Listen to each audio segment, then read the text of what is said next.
Dr. Power. Good. Your guests have arrived. Thank you, Chauncey. It's very kind of you. Come on in, folks. Katie is seated here. Kathy. Blair, why don't you sit right there? Good. I'm glad you joined us today as we go through this. Welcome to the second session. I hope you're having fun. Certainly, it's interesting to me that the tempo is picking up on the discussion site. And don't be overwhelmed. I just once again reinforce the need for 2 meaningful posts, all I expect from you to get embarked in this course. There'll be others that do far more because you're interested in a passion for the topic. I've had in the past some students who do as many 30 posts just because they enjoy the topic and want to have a bit of a dialogue back and forth. Use it, enjoy it, have fun with it. It's fine with me. But just for those that want to get through the course, 2 meaningful posts will get you what you need to do to meet my requirements to give you a passing grade in this particular course. This week we go on to the toolbox, the little red toolbox. You have about 40 tools in there. I don't expect you to know them all in this particular course, but have a look, play with them, get a sense of what they look like, become familiar with the component parts of it. But the important ones I'm going to say to you would be, and to most consultants starting out, would be the SWOT analysis. Most of you know that right now by the back of hand, but many haven't seen the TOES analysis that takes the data from the SWOT and migrates it over into a little matrix, and it's that data that from critical thinking comes out of those 4 little quads that leads us to action plans and strategies that we can take from the data that we've gleaned. And having said that, keep in mind that models don't make the decision for you, they simply inform your decision, but at the end of the day you make a decision to accept or reject the findings of the model. But they are good to take you by the hand and make sure you don't miss any steps along the way. So SWOT, TOES, I think the simple multi-attribute rating technique, the SMART model, is a very important one. Whenever you have to make a decision between options, a decision criteria matrix between options, the idea of market entry strategy, which country to select, which photocopy to select, which colleague to hire against key success factors and attributes that are important to you in making that decision down the left-hand side and weighted, and then do the extensions, helps you get there. There's a YouTube clip on this, but it's also in the little black book. But I consider that an important tool that you should be quite familiar with before we get finished this course. The strategic group map arises out of the SMART model, which is important, little balloons and weights and strengths against certain axes, and we'll talk about those. They're in the tools. And then finally, maybe the Porter's 5 forces. Know that one. In fact, that's almost a rite of passage for MBAs and dealing with other MBAs, is that you're familiar with Porter's 5 forces and know it like the back of your hand. The rest of them, Boston Matrix for portfolio analysis, etc., use them, play with them, test drive them as you see fit. You have chances to do that in this course. I provided 2 context cases. Robinhood Goes Global in the next session, and a session or so after that we do, Robinhood, and the one after that we do Royal Rose Goes Global. Just little context cases. I don't mark them. I probably don't see a lot of your results, but I want you to work with your teams, practice some tools, have conversations. In the Robinhood case about the need for strategy and strategic inflection points and things of that nature that we'll be talking about as we go through the sessions. And then Royal Rose Go Global, some of the considerations entrepreneurs have to consider when taking their business from a home country to a host country. What are some of the things that go around in the decision-making process? Very at a superficial level, not marked, not graded. It's simply for you to practice, and at the end of each session, for those, I'll give you my thoughts to have a look at to see how well you compared with yours and mine. No wrong or right answers. I may have missed things. You may come up with different tools I didn't use. So we'll do that. But where it's important to you is by practicing on those 2 practice cases is that you'll be doing, on the final exam, a large case. And in there you have a chance to practice and demonstrate that you can do all these things. Let's deal now, if we can, with the deliverables. I'd like to just touch upon those if I can. Assignment number 1, I've asked you to go out there and find, in a particular industry, if you have one that I didn't list, it's important to you. I don't mind doing another one, but I've given you some suggested industries and sectors you can look at, whether it be hospital or retail or whatever.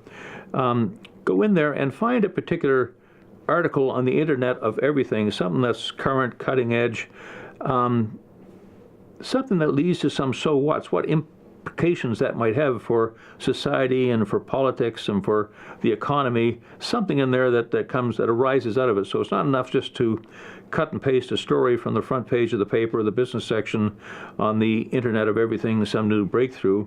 But I want to hear now the critical thinking. So that's your first slide out of 10 slides. The other 9 slides should take me down in a 10-minute PowerPoint presentation in class model as to what arises from that story. Tell me a bit about the actual story so we fully understand it, all of our colleagues understand it.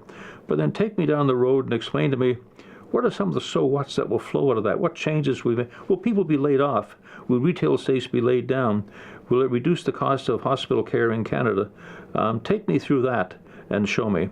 In this particular assignment, we certainly don't want to discard the importance of APA methods and things like that.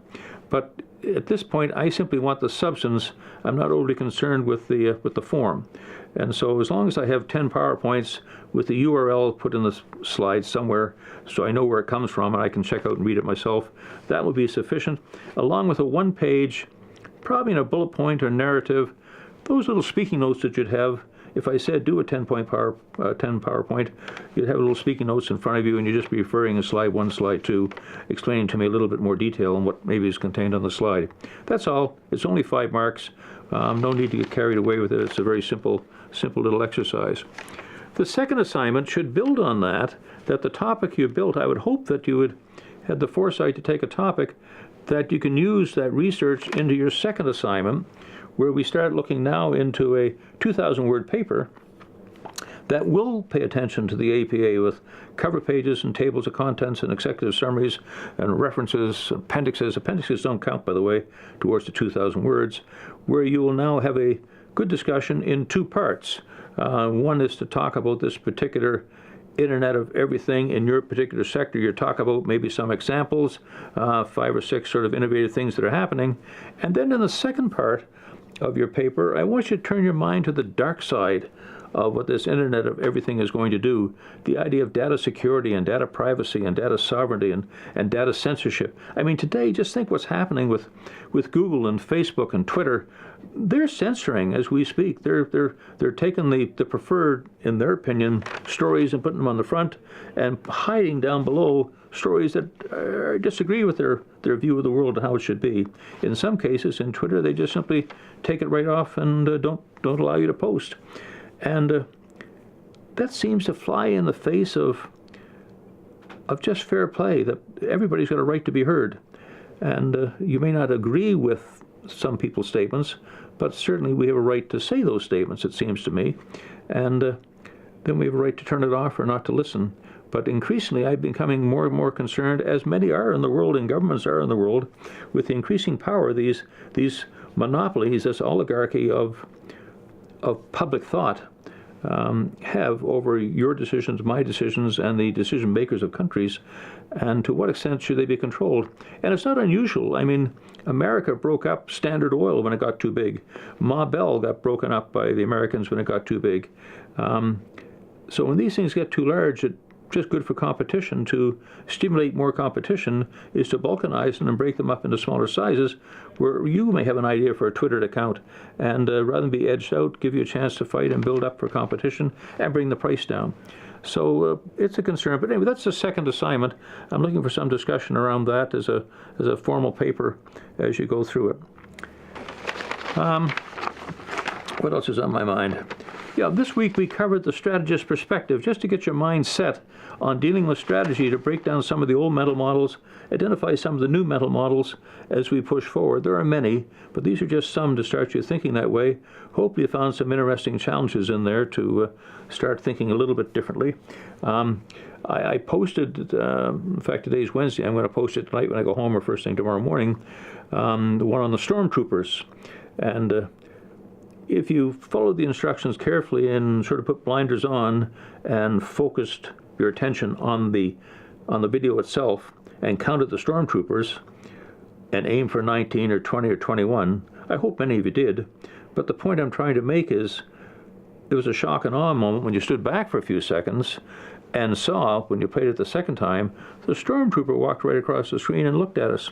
And the point I'm trying to make with that is all too often, unless you go into your offices and close the door for 20 minutes, where you just kick back and do what we're doing today, just sit and look at the paper and draw some so what's out of it, you'll never transform yourself from the administrator, the manager, into the leader of your organization without that move from data, information, knowledge into wisdom that I talk about in the first slide. And so we have to be careful in life that we're constantly on the lookout for these stormtroopers that are all around of us. Don't get so focused on the screen counting at the 19 widgets there, but zoom back out for a few minutes and ask why. That fourth man on the guns for the artillery, why? We need to do more of that. So that was the purpose of the first little session we had. In the second session, play with some tools. And by the way, there's about another 100 tools in the bonus section for those really interested, again with some explanation about them. Unlikely to ever use them in your lifetime, but if you're getting into consulting, you might just wish to go to find some more tools. They're there for you. What else is on my mind?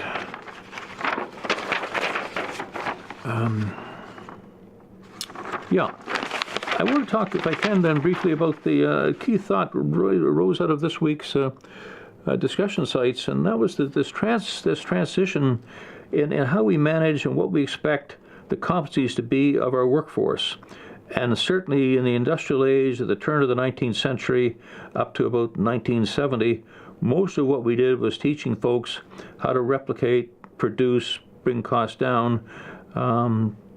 That was the way we treated our folks from a management perspective. In fact, personnel managers were the big thing then, not human resource directors, vice presidents, but they were personnel managers. They passed the turkeys out at Christmas.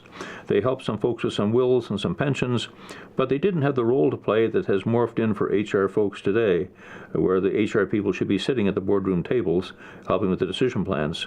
But increasingly, that even has morphed further with this new industrial age. It seems to me, as we have moved from manufacturing into a service economy, about 80% of what Canada does, and with this Internet of Everything, how much more do we as individuals, that individual, we talked in fact in the strategy perspective of each individual can make a difference in your organization. Then the challenge is, how do we measure that individual's contribution to our bottom line?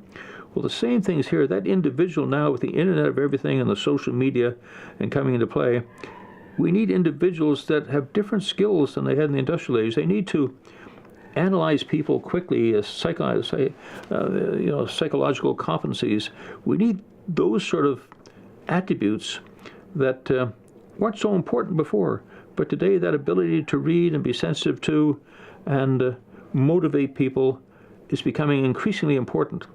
And so we need to spend more time thinking about how we do that as one of the key thoughts that came out. Another key thought that I've said for some time, in fact, I designed the course you're going to take, the last residency, when you come in Res 2, it was a great thing. It's sort of a case analysis. We bring a client in, shares the problems they have, and the whole session is nothing but you listening to some experts and designing and coming up as consultants some solutions for them as can take away. But one of the people that I had in at that point was a very knowledgeable individual from another institution who talked about analytics, Google Analytics, and how important it is that all too often in MBA programs and graduate programs we push away from the quant side of the house.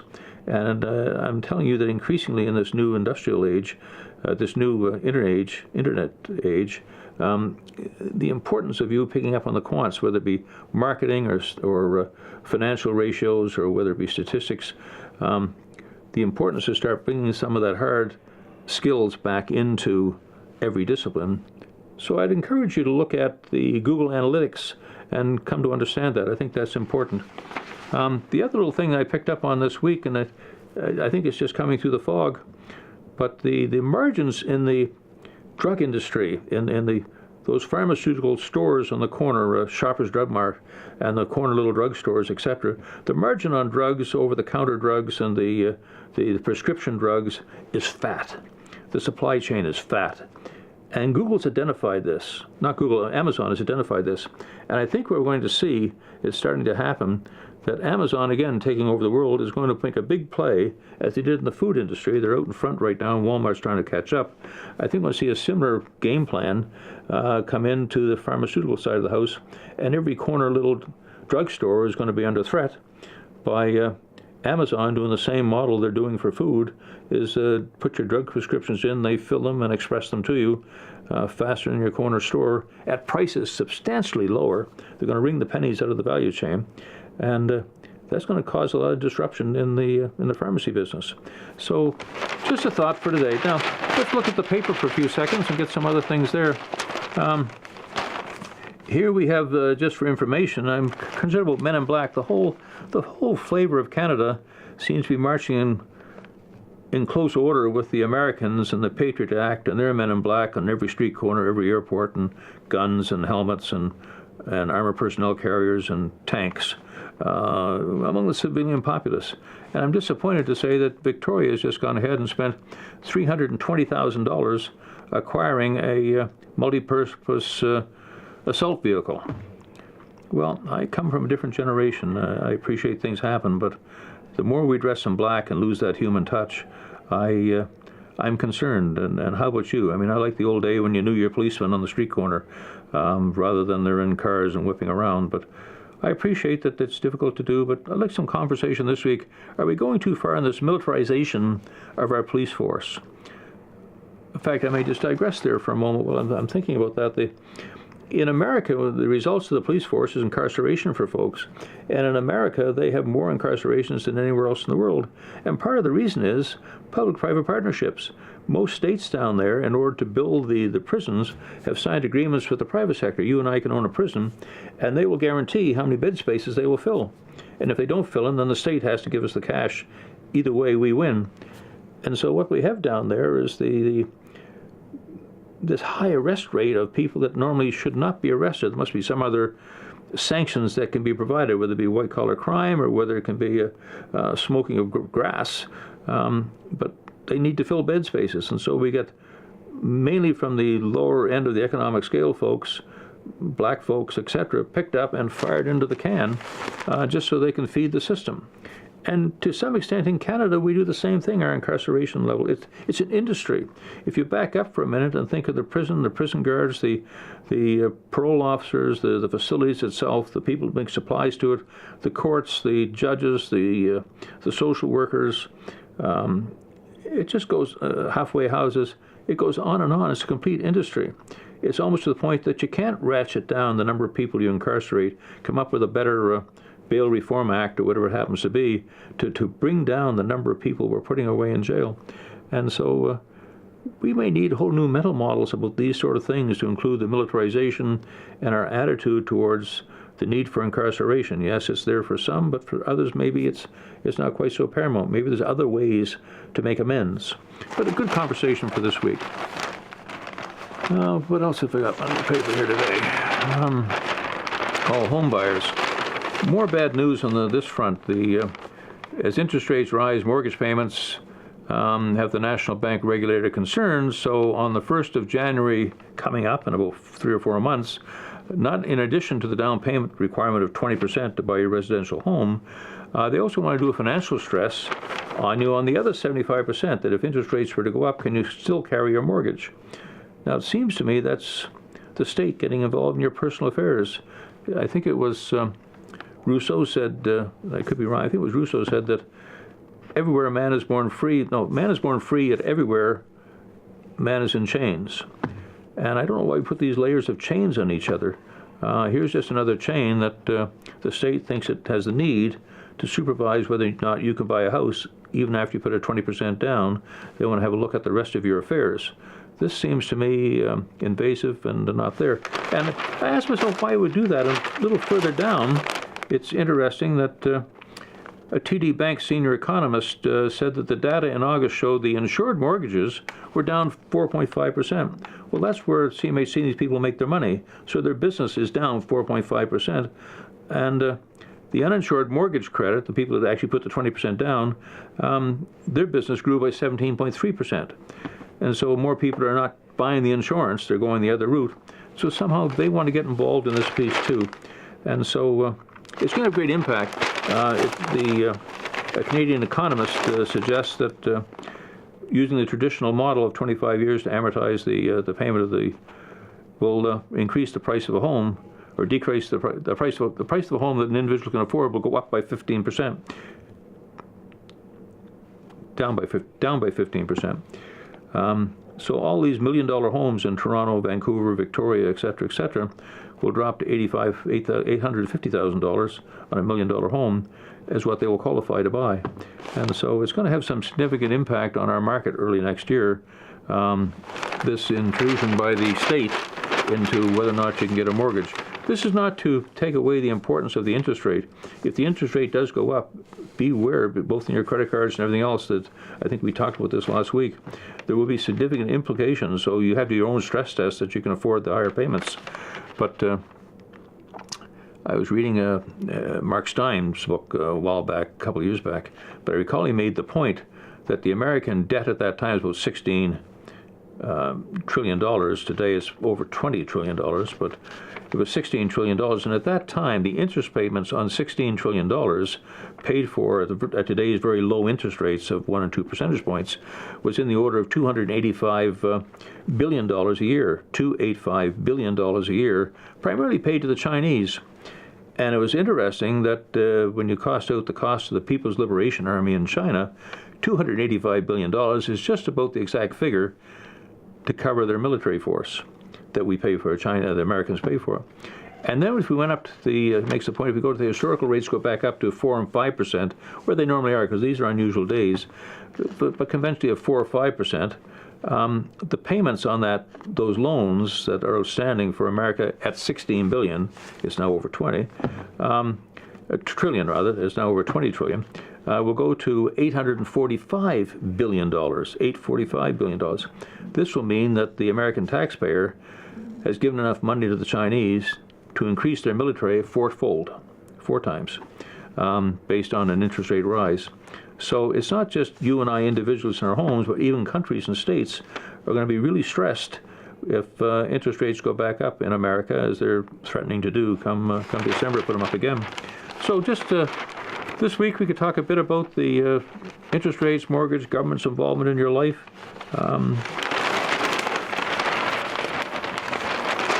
We talked a bit about Bombardier today, and this idea of signing up with Airbus looks like it may get around the problem of the $280 some odd million tariff they want to put on them, the Americans want to put on them, and because of this Boeing spat they were having, it may get them out.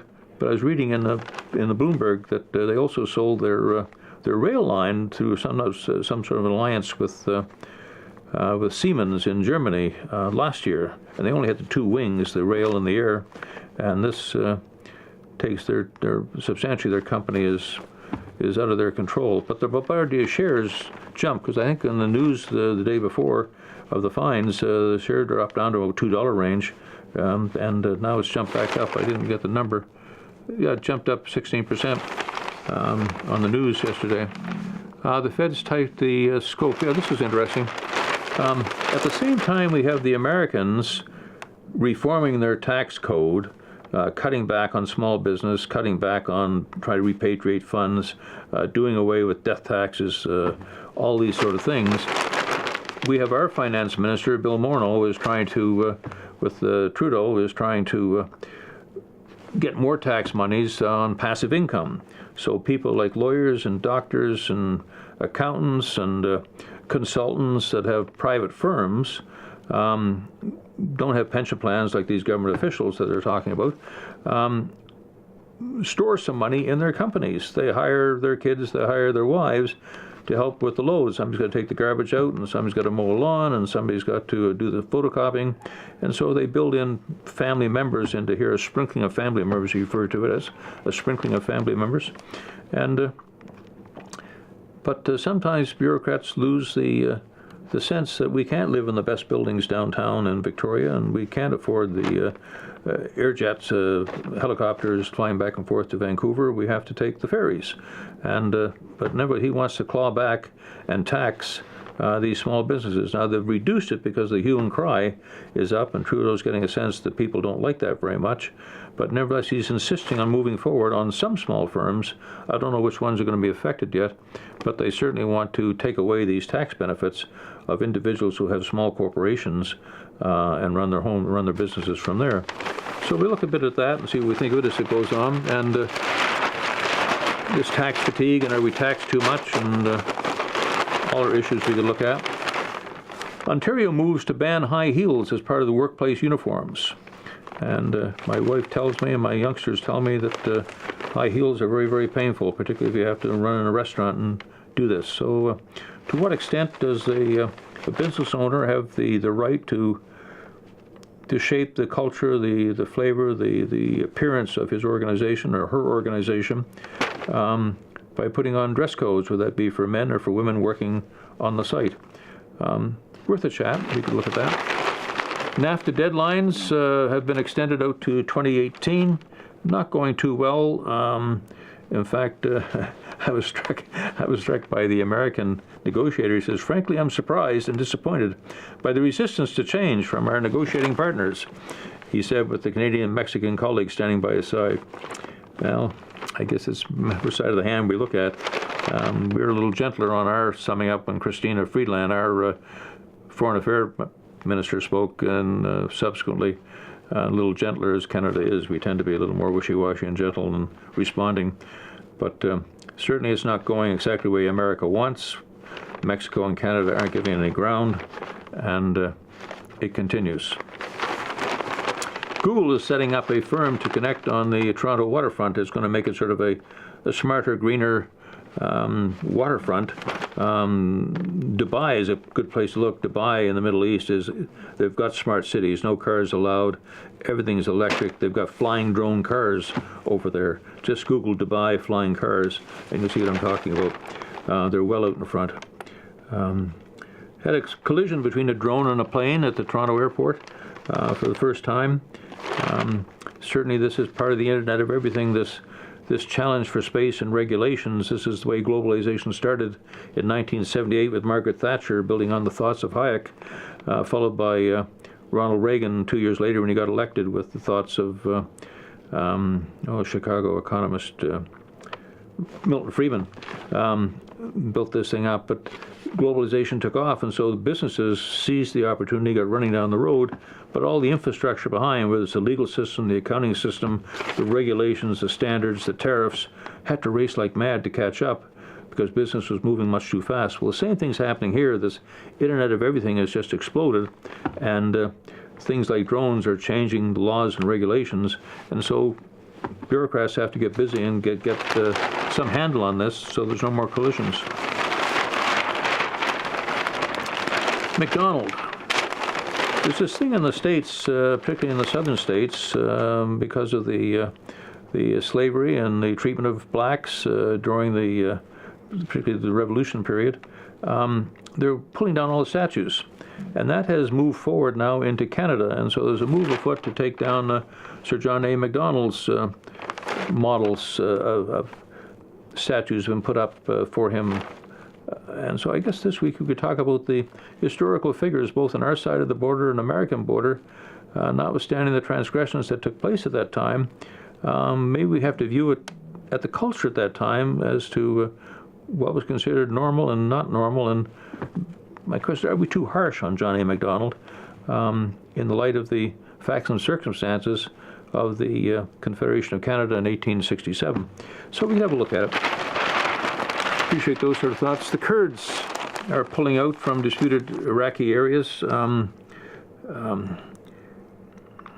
Iraq is getting a hold. The Americans have been successful supporting the Iraqi army. They've driven the Kurds, ISIS, out. The Kurds have relinquished and stepped back.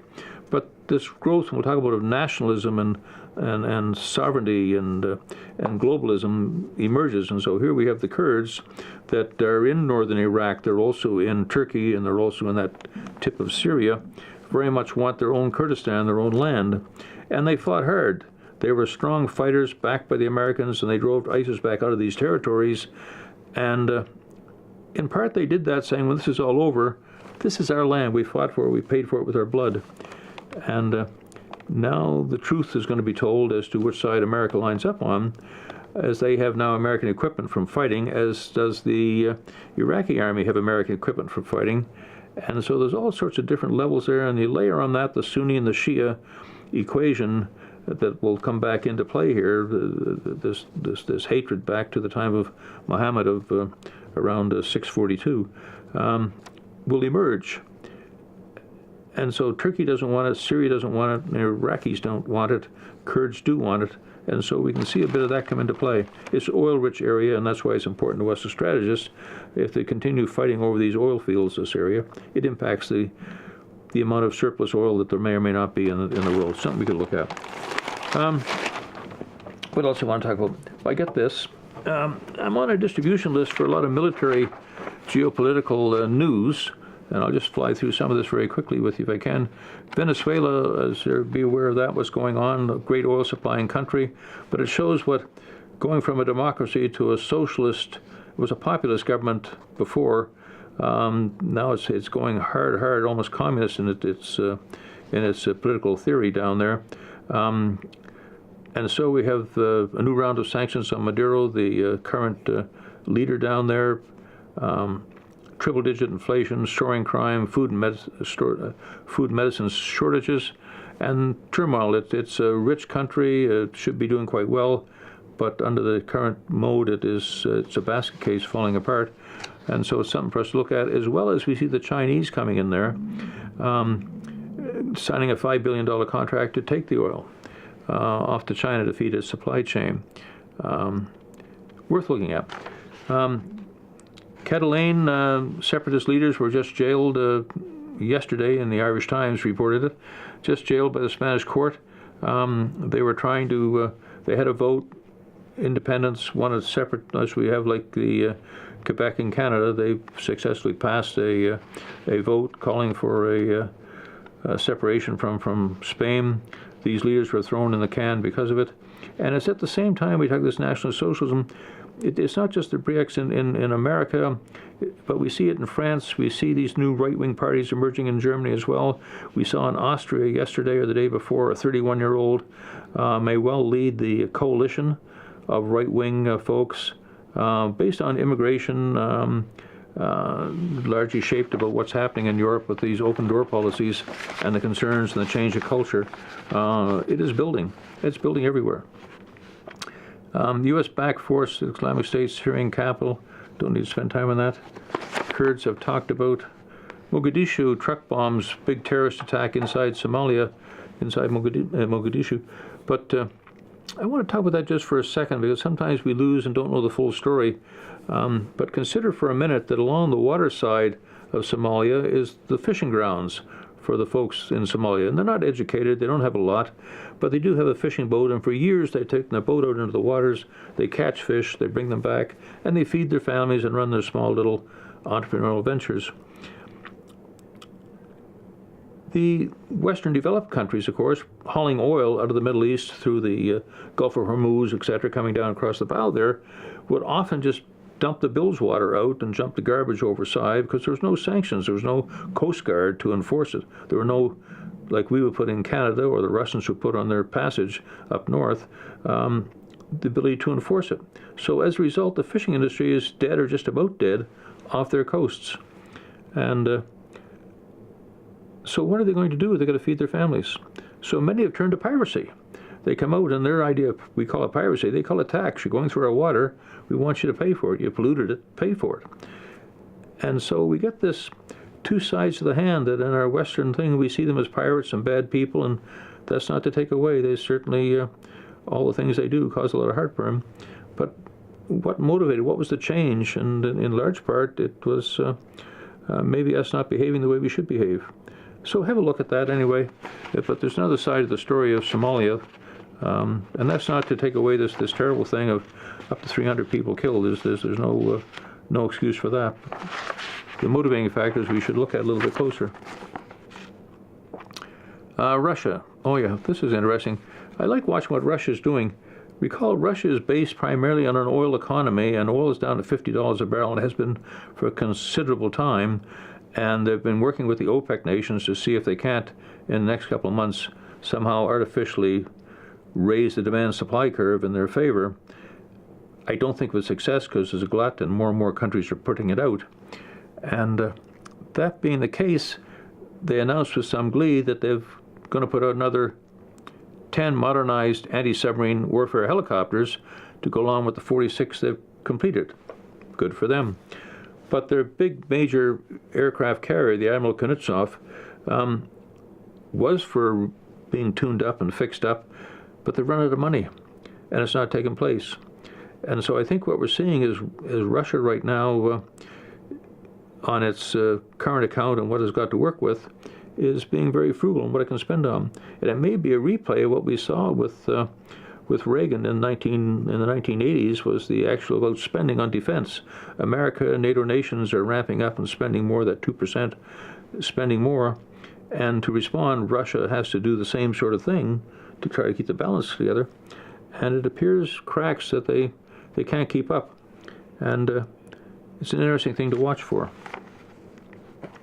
Indonesia, Australia doing combined security patrols, again in their area of piratism, just off the between Indonesia and Australia. And South Korea. South Korea is building up right now. The American Navy and the Republic of Korea's Navy have over 40 ships, to include one aircraft carrier, the Ronald Reagan, as well as the Michigan, I think it was. Yeah, the Michigan, which is one of their giant 18,000-ton guided missile submarines off the decks here. My point is there's all sorts of troops right down around Kim Jong-un right now, testing the waters and probably coming up close to the 12-mile limit. And I think it was last week they flew a couple bombers along the border. So you can appreciate the tensions are there. And it doesn't take much to put the spark off to make our world a little bit differently.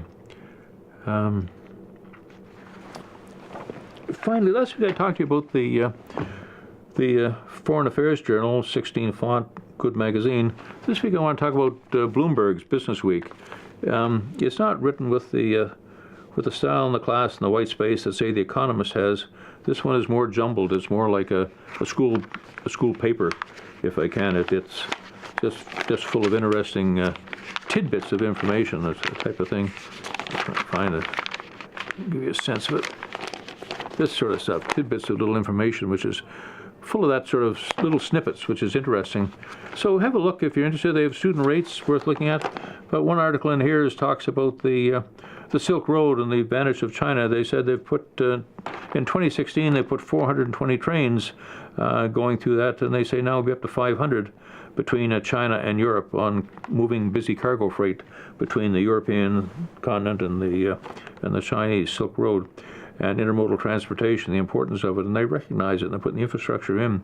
In fact, you have to look at the Chinese and the Canadian-American mental models and how we deal and how we strategize. In our world, we play chess. We do our best. In fact, it was Brzezinski wrote the Grand Chessboard, a bestseller. He was one of the Secretary of State. And he took every nation and, as a chessboard piece, told how America should play that piece in the best interest of America. If you get a chance, it's a good book to look at. It's still applied, even though it was a number of years ago. So we play chess. We go into places like the Middle East and those sort of things, and just like chessboards, at the end of the game of chess, what's left? Most pieces are knocked over, they're off the board, and we're down to a few pieces on both sides, with the king being cornered. That's our idea of strategy. The Chinese not. It's go. Their game is go. And there is the idea of not losing. It was Sun Tzu said the best commanders are the ones that don't lose any troops. And that's what they do. They play go. They don't lose any troops. They have the long-term perspective. It's all about encircling and just moving bits by bits, but without this head-on, kick-the-door-in clash, but it's circling. And so we see them going into the Caribbean, Chinese control. South America, Chinese, Africa, Chinese control. They don't kick the door in. They give money for infrastructure that supports their getting their supply chain resources out, make loans, those sort of things. And it's far different than the Canadian-American model. And so we have to be aware of it and look for that and start developing this long-term perspective. But anyway, they cover that in the Bloomberg, which is an interesting story. Article in here about The U.S. Coast Guard boat in Boston Harbor has now been moved into an autonomous driving boat, but that's not a surprise. I think it was the Swedes now have a drone container ship they're doing the same thing with, so it won't be long before containers are drone driven, just like drones are driven in the air. But a good article in there on that. Bannon, Steve Bannon, interesting character, former SEAL, advisor to Trump, still I understand a friend with Trump, but he is right-wing, Attila the Hun, constitutionalist, has a perspective of what America should look like, and these obstructionists, at least my side of the hand, obstructionists in there from the Republican Party, that's giving Trump a hard time, he's out to get those folks in their seats. And so he's going to each one of these ridings, to use my term, these ridings, and getting the right candidate in place and then funding it and sourcing it with lots of support to kick these folks who have blocked out of the way and get somebody the right. It was Covey said, get the right bums on the bus, the wrong bums off the bus, and the right bums in the right seats. Well, he's doing that for Trump. Good article to read. And Bombardier's double whammy sold. So anyway, student issues, Bloomberg Week, encourage you to have a look at that. Folks, I think that's it for today. I hope you're enjoying the course. I certainly am, and look forward to more posts this week. Give me a call if you want to chat anytime. Talk to you later. Bye-bye.